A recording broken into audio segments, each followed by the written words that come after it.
জামায়াতে ইসলামী সহ 11 দলের যে নির্বাচনী সমঝোতা হয়েছে তাকে কেন্দ্র করে এখন পর্যন্ত জাতীয় নাগরিক পার্টির 16 জন নেতা পদত্যাগ করেছেন।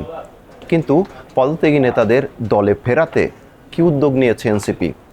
এ নিয়েই আজকের বিশ্লেষণে যোগ দিচ্ছেন প্রথম আলোর নিজস্ব প্রতিবেদক আসিফ হাওলাদার আর আমি আব্দুল্লাহ আল হুসাইন।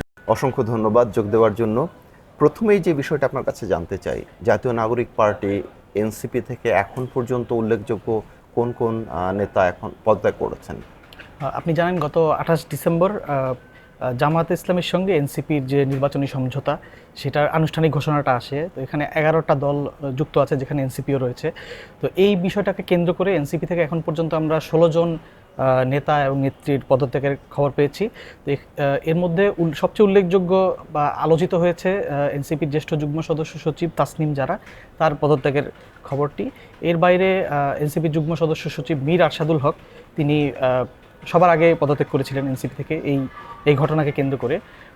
তো আজকে আমরা খবর পেলাম উনি বিএনপিতে যোগ দিয়েছেন। এর বাইরেও এনসিপির নীতি নির্ধারণী পর্যায়ের বেশ কয়েকজন দল থেকে পদত্যাগ করেছেন। মীর আরশাদুল, তার কথা যেটি বলছিলেন, তিনি তো 25 ডিসেম্বর যখন বিএনপির ভারপ্রাপ্ত চেয়ারম্যান তারেক রহমান দেশে ফেরেন সেদিনই তো তিনি ঘোষণা দিয়েছিলেন। জি, সেদিনই তিনি তারেক রহমানকে সমর্থন জানিয়ে এনসিপি থেকে পদত্যাগ করেন। এনসিপি থেকে এই যে এতজন পদত্যাগ করলেন, এদের মধ্যে এখন পর্যন্ত কারা কারা স্বতন্ত্র নির্বাচনের ঘোষণা দিয়েছেন? এখন পর্যন্ত আমরা যেটা খবর পেয়েছি, মনোনয়নপত্র জমা দেওয়া হয়েছে। এনসিপির জ্যেষ্ঠ যুগ্ম সদস্য সচিব তাসনিম জারা, তিনি স্বতন্ত্র নির্বাচন করছেন এবং যদিও তার মনোনয়নপত্র বাতিল হয়েছে, তিনি আপিল করেছেন। তো আগামী 9 জানুয়ারি পর্যন্ত সময় আছে। তো তারপর আমরা জানতে পারবো তিনি আসলে প্রার্থী হিসেবে বৈধতা পাবেন কিনা। এর বাইরে এনসিপি থেকে পদত্যাগকারী কেউ স্বতন্ত্র নির্বাচন করছেন না, তবে দুজন এনসিপি মনোনীত প্রার্থী তারা নির্বাচন থেকে সরে দাঁড়িয়েছে। জামায়াতের সাথে সমঝোতার জোটের ঘটনায় মূলত নারী নেতৃত্বের একটি বড় অংশ কঠোর সমালোচনা করেছেন এনসিপির। এই তালিকায় কে কে আছেন এবং শেষ পর্যন্ত কি তাদের অবস্থানে কোনো পরিবর্তন এসেছে? আসলে এনসিপিতে জামায়াত ইসলামের সঙ্গে জোটকে কেন্দ্র করে এনসিপিতে নারী নেত্রীদের মধ্যেই প্রতিক্রিয়াটা বেশি প্রকাশ পেয়েছে। তো এর মধ্যে অন্তত নারী নেত্রীদের মধ্যে বেশ কয়েকজন পদত্যাগ করেছেন। তাসনিম জারার কথা আমরা বললাম, তাসনিম জারা উনি পদত্যাগ করেছেন এনসিপি থেকে। উনি এনসিপি রাজনৈতিক পর্ষদের সদস্য ছিলেন। এর বাইরে বেশ কয়েকজন নেত্রী আছেন যারা বিষয়টি নিয়ে তাদের মধ্যেও এক ধরনের প্রশ্ন আছে, ক্ষোভ আছে, কিন্তু তারা এখনও পদত্যাগ করেননি। এর মধ্যে উল্লেখযোগ্য হচ্ছেন এনসিপির জ্যেষ্ঠ যুগ্ম আহ্বায়ক সামান্তা শারমিন। তিনি ইতিমধ্যে জানিয়েছেন যে পদত্যাগকে উনি সঠিক সিদ্ধান্ত মনে করছেন না, উনি দলে থেকে লড়াই চালিয়ে যেতে চান। এর বাইরেও আরও বেশ কয়েকজন নেত্রী আছেন যারা ইতিমধ্যে জামায়াত ইসলামের সঙ্গে জোটকে কেন্দ্র করে এক ধরনের নেতিবাচক প্রতিক্রিয়া জানিয়েছেন। তাদের মধ্যে দুজনের কথা আলাদাভাবে বলা যেতে পারে। একজন হচ্ছেন এনসিপি যুগ্ম আহ্বায়ক সামান্তা শারমিন, আরেকজন কেন্দ্রীয় নেত্রী আছেন মঞ্জিলা ঝুমা। তারা এনসিপির মনোনীত প্রার্থী ছিলেন। এনসিপি যে 125 জন প্রার্থী যে তালিকা প্রকাশ করেছিল সেখানে তাদের নাম ছিল, কিন্তু তারা দুজন এই জোট বা সমঝোতাকে কেন্দ্র করে নির্বাচন থেকে সরে দাঁড়ানোর ঘোষণা দিয়েছেন, যদিও তারা দলে থাকছেন। এই যে আপনি বলছিলেন সামান্তা শারমিন এবং মঞ্জিলা ঝুমা, এর মধ্যে মঞ্জিলা ঝুমা এবং মনিরা শারমিন নামে আরেকজন আছেন। এই দুজন তো এনসিপির মনোনীত প্রার্থীও ছিলেন, তাদের অবস্থান কি? মনিরা শারমিন এবং মঞ্জিলা ঝুমা তারা জামায়াত ইসলামের সঙ্গে নির্বাচনী সমঝোতাকে কেন্দ্র করে ইতিমধ্যে তাদের একটা অবস্থান সোশ্যাল মিডিয়ার মাধ্যমে জানিয়েছেন। তবে তারা দল থেকে পদত্যাগ করেনি, তারা এনসিপির প্রার্থী হয়েও তারা নির্বাচন থেকে সরে দাঁড়ানোর ঘোষণা দিয়েছেন। এটা কি তাদের প্রতিবাদ স্বরূপ? তারা সেটাই উল্লেখ করেছেন যে তারা আশা করেছিলেন যে এনসিপি স্বতন্ত্রভাবে নির্বাচনে অংশ নেবে, তো সেই জায়গাটা যেহেতু থাকছে না সেজন্য তারা নির্বাচন থেকে সরে দাঁড়িয়েছে। এই যে এত শীর্ষ নেতৃত্বের পদত্যাগ, তাদের কি আসলে এখন দলে ফেরাতে চায় এনসিপি? আমরা যেটা জানতে পেরেছি যে যেহেতু দলের পরিচিত মুখ এতজন নেতৃত্ব তারা পদত্যাগ করেছেন এবং এটা নিয়ে এক ধরনের আলোচনা তৈরি হয়েছে সর্বত্র। তো এটা নিয়ে এনসিপির শীর্ষ নেতৃত্ব কিছুটা বিব্রত, তাদের উপর এক ধরনের মনস্তাত্ত্বিক চাপও তৈরি হয়েছে। তো তাদের দিক থেকে সম্প্রতি একটা উদ্যোগ নেওয়া হয়েছে যারা পদত্যাগ করেছেন তাদের দলে ফেরানোর।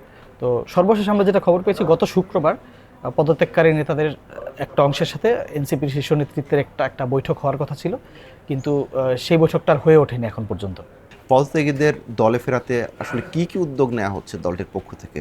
আসলে যে উদ্যোগের কথা বলা হচ্ছে সেটা আসলে আনুষ্ঠানিক কোনো উদ্যোগ নয়, অনানুষ্ঠানিকভাবে মূলত পদত্যাগী নেতাদের সাথে কথা বলা, তাদের কাছে শীর্ষ নেতৃত্বের যে যুক্তিগুলো আছে জামাতের সঙ্গে এই নির্বাচনী সমঝোতায় যাওয়ার ক্ষেত্রে সেই বিষয়গুলো তাদের কাছে ব্যাখ্যা করা।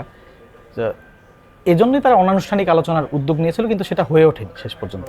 এটা কবে নেওয়া হয়েছিল এই উদ্যোগটা? কবে এটা থেকে? গত শুক্রবার এই আলোচনা হওয়ার কথা ছিল, কিন্তু পদত্যাগী নেতাদের একজন আমাদেরকে জানিয়েছেন যে আলোচনার আগেই বিষয়টি ফাঁস হয়ে যায়। বিষয়টা ফাঁস হয়ে গেলে তখন এটা নিয়ে এক ধরনের প্রতিক্রিয়া তৈরি হয়, তখন তারা ওই বৈঠকে আর যেতে রাজি হন না। কিন্তু ওই বৈঠকটা হওয়ার সম্ভাবনা আছে, খুব শীঘ্রই সেই ধরনের একটা উদ্যোগ আবার দেখা যেতে পারে। এরকম কথা শোনা যাচ্ছে যে দলের ভেতর থেকেই কেউ চাচ্ছেন না যে তারা আবার ফিরুক।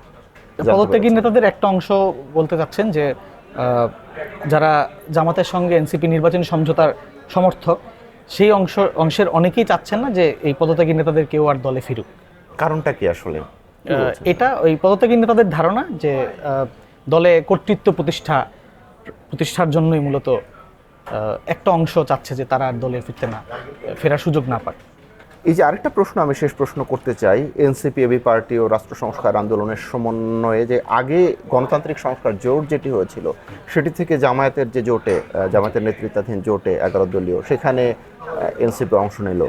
তো এইটার প্রতিক্রিয়া কি দেখা যাচ্ছে? আগের জোটটার কি হবে, কিংবা আগেরটার প্রতিক্রিয়া কি আসলে এখন? তখন বলা হয়েছিল যে এনসিপি এই 3 দল একটা মধ্যপন্থী অবস্থান থেকে জাতীয় রাজনীতিতে একটা অবস্থান তৈরি করার চেষ্টা করবে এবং নির্বাচনে অংশ নেবে, এবং বিএনপি জামাতের বাইরে একটা তৃতীয় শক্তি হিসেবে তারা আত্মপ্রকাশ করবে। কিন্তু আমরা যেটা জানতে পেরেছি, এই জোটভুক্ত 3টা সংগঠনের মধ্যে ইতিমধ্যে এনসিপি এবং এবি পার্টি তারা জামাত ইসলামের সঙ্গে যে নির্বাচনী সমঝোতা সেখানে যুক্ত হয়েছে। রাষ্ট্র সংস্কার আন্দোলনের যে সভাপতি হাসনাত কায়ুম, তিনি যখন এই জোটের এনসিপির সঙ্গে জামাতের নির্বাচনী সমঝোতা ঘোষণা যখন আসে, তখন তিনি একটা সংবাদ সম্মেলন করেন। তো সেখানে তিনি এটা স্পষ্ট করেছেন যে তার এই সমঝোতার ক্ষেত্রে তার সায় নেই, এবং তিনি এটাও বলেছেন যে এনসিপি এবং এবি পার্টি তাদের জোটের আলোচনার সময় তারা যে ঐকমত্যে পৌঁছেছিলেন যে তারা একটা তৃতীয় শক্তি হিসেবে বিএনপি জামাতের বাইরে দাঁড়ানোর চেষ্টা করবেন, সেই জায়গা থেকে এনসিপি এবং এবি পার্টি সরে গেছে। তো রাষ্ট্র সংস্কার আন্দোলনের দিক থেকে এই বিষয়ের সমালোচনাও আমরা দেখেছি। অসংখ্য ধন্যবাদ আপনাকে। দর্শক, রাজনীতি, অপরাধ, অর্থনীতি, এরকম নানা বিষয়ে সংবাদ ও বিশ্লেষণ নিয়ে আপনাদের সামনে হাজির হব প্রতিদিন। আমাদের সঙ্গেই থাকুন ভালোর সাথে, আলোর পথে।